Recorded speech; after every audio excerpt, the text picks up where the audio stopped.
Bonjour, ici Michel pour actualité-dvd.com et aujourd'hui je vous parle du film Killing Jesus de Christopher Meynell, sorti en Blu-ray chez Fox le 2 juin 2015 et mettant en vedette Stephen Moyer, Rufus Sewell, Emmanuel Criqui et Kelsey Grammer. Le film raconte la vie de Jésus, moins du point de vue religieux que du côté social et politique, en mettant l'accent sur ses détracteurs et l'organisation de son groupe d'apôtres. Encore une fois, on refait la vie de Jésus sur écran. Mais cette fois, on tente de montrer non pas une nouvelle facette de Jésus, mais plutôt le contexte et les dérangements sociopolitiques qu'il aurait provoqués avec son groupe.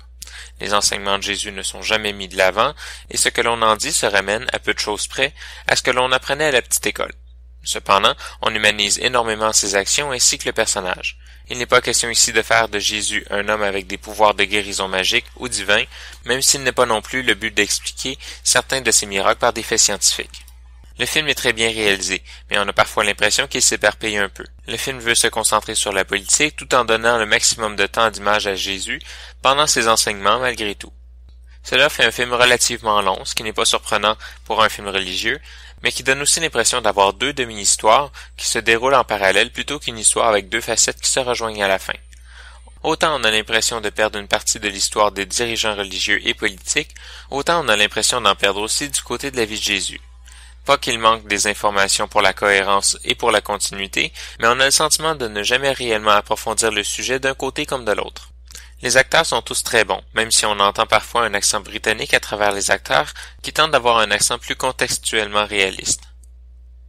Cela dit, la performance de tous les acteurs est intéressante, et Az Slayman interprète un Jésus humain, profond, faillible et réaliste, plutôt qu'un caucasien aux yeux bleus avec des pouvoirs magiques.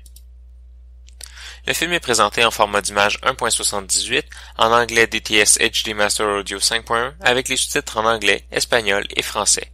Dans les suppléments, on retrouve des entrevues avec les acteurs, un documentaire sur les costumes et le maquillage, sur la production et la location, une entrevue sur la vision du réalisateur, un documentaire sur la quête de pouvoir dans l'histoire et un documentaire derrière la scène. En conclusion, je dirais que Killing Jesus n'est pas un film complet malgré le fait qu'il dure plus de 2 heures. On a toujours l'impression de manquer quelque chose d'un côté comme de l'autre de l'histoire, et à cause de cela, le film, sans réellement finir en queue de poisson, nous laisse un peu sur notre faim. À la limite, un film sur la vie de Jésus, mais sans Jésus, aurait probablement été scénaristiquement plus intéressant, même s'il aurait fallu éliminer la meilleure performance du film. De manière générale, il s'agit cependant d'un très bon film, plus divertissant qu'instructif, mais tout de même très bon, et qui ramène sur Terre un personnage dont on a gonflé de beaucoup les proportions pendant des siècles et des siècles. C'était Michel, je vous remercie et bon visionnement.